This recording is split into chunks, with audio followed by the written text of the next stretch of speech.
Rakyatnya demo nih besar-besaran ya kan, boro-boro aspirasinya itu diterima atau gimana, nggak tahu lah update-nya. Pokoknya intinya rakyat demo lah. Tapi di dalam sana, di istana, malah pejabatnya panen gelar, saudara, mendapatkan gelar penghargaan preketek-preketek. Waduh, ini sangat melukai hati rakyat atau gimana? Kalau wakil rakyat baperan, terus apa gunanya demokrasi? Demokrasi nggak ada gunanya. Fungsinya apa? Kalau dia datengin rakyat? Subscribe media-media Islam daripada kita subscribe media-media maksiat.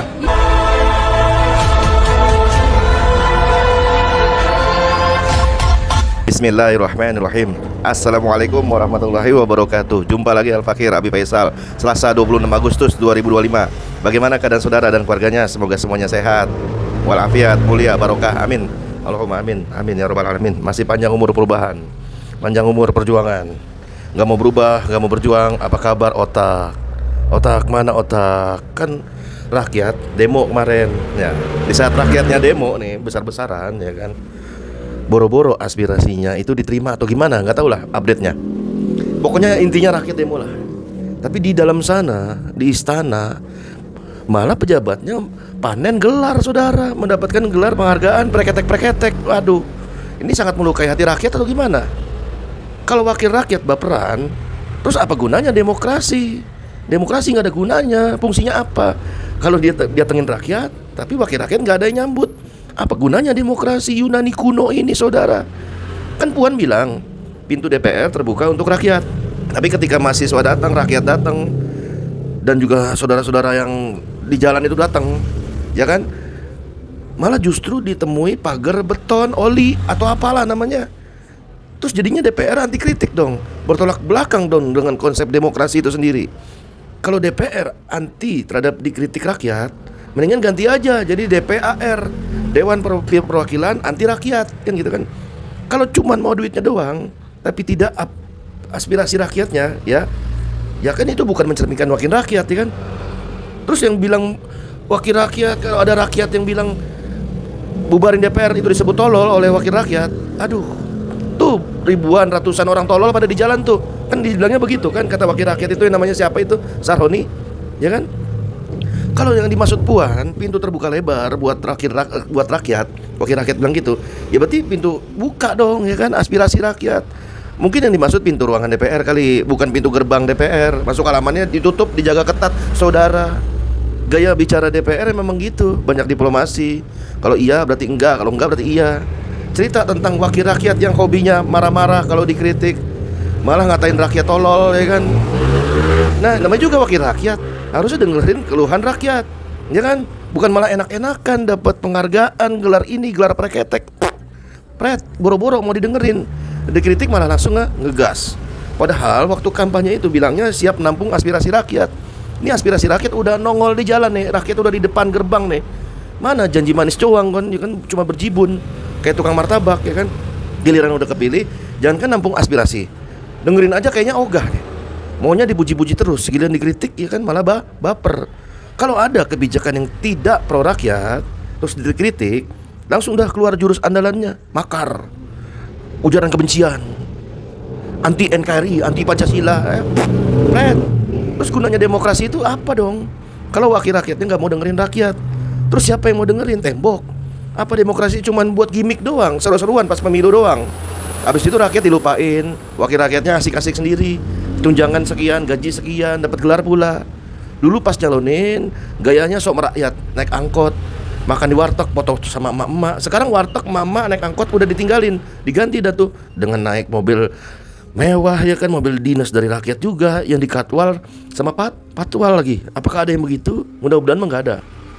Nah, yang ingin bertanya-tanya sekarang, demokrasi itu sebenarnya apa sih? Apa cuma rebutan kursi biar bisa diduga kuat korupsi berjamaah? Apa rakyat cuma jadi penonton bayaran pas pemilu doang, pas nyoblos doang? Apa itu rakyat itu cuma dibego-begoin doang, dibodoh-bodohin doang pas jadi kampanye doang? Terus abis itu wakil rakyatnya sibuk bagi-bagi proyek. Apakah begitu? Terus rakyatnya gigit jari gitu? Mungkin kita memang harus ganti nama, harus jadi demokrasi, jadi aja duit kraksi, ya kan. Ya segala sesuatu diukur dengan adanya duit, ya kan. Yang jelas, mau duit krasi kayak monokrasi kayak teokrasi kayak atau apapun namanya, demokrasi itu cacat sejak lahir. Kata bapak pendirinya sendiri langsung di tahun 376 sebelum Masehi, 378 sebelum Masehi. Kan kita sering dengar tuh dari orang-orang yang mulutnya dibayar, demokrasi itu sistem yang oke. Demokrasi itu mirip dengan Islam. Demokrasi itu tidak bertentangan dengan Islam. Pret.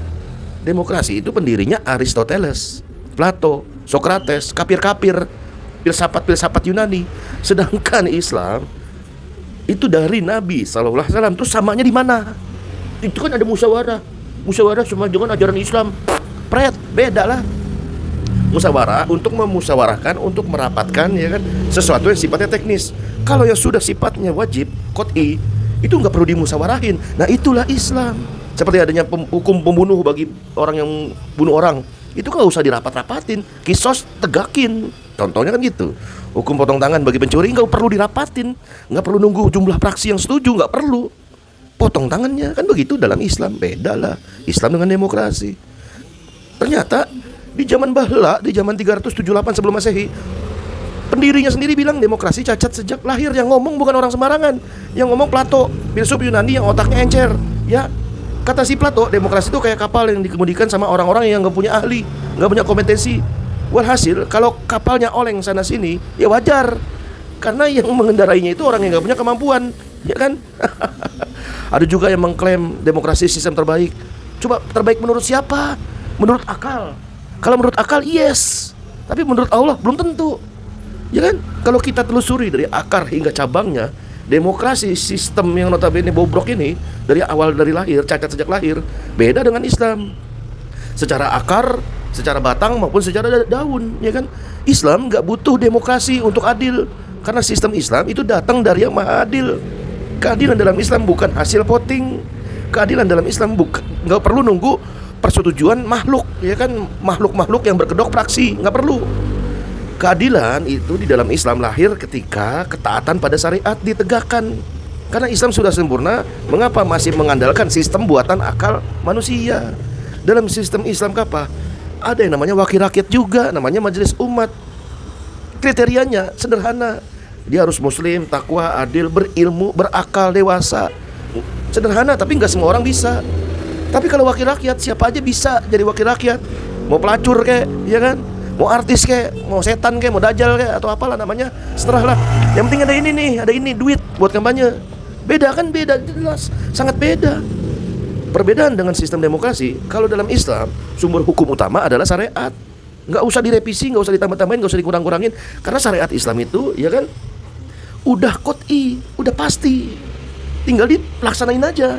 Kalau dalam demokrasi, sumber hukum adalah kehendak kepala-kepalanya praksi, ya kan? Kehendak makhluk, kacau. Kekuasaan tertinggi di dalam Islam berada di tangan Allah Subhanahu wa taala. Itu kekuasaan tertinggi.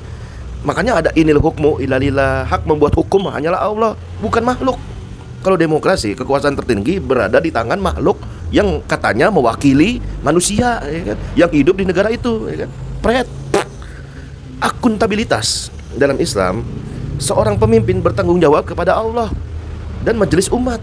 Kalau dalam demokrasi, pemimpin bertanggung jawab kepada, ya saudara tahu sendirilah, diduga kuat kepada para oligarki, kepada cukong, kepada bandar, bohir, kapitalis, ya kan, bertanggung jawabnya. Makanya lahir undang-undang yang tidak pro kepada rakyat, tapi undang-undang yang diduga kuat berpihak kepada kapitalis, seperti undang-undang penanaman modal asing, undang-undang BPJS, undang-undang migas, undang-undang minerba. Ya pertanggungjawabannya seorang pemimpin di dalam demokrasi itu pertanggungjawabannya kepada oligarki. Apakah begitu? So, sudah jelas kan, nampak kerusakan akibat aturan buatan akal ini. Ya, udah jelas. Sekarang pertanyaannya, masihkah mau demokrasi ala barat Yunani kuno atau Islam kafah? Mikir aja dah. Mikir gratis. Apa kabar? Apa kabar otak? Wassalamualaikum warahmatullahi wabarakatuh.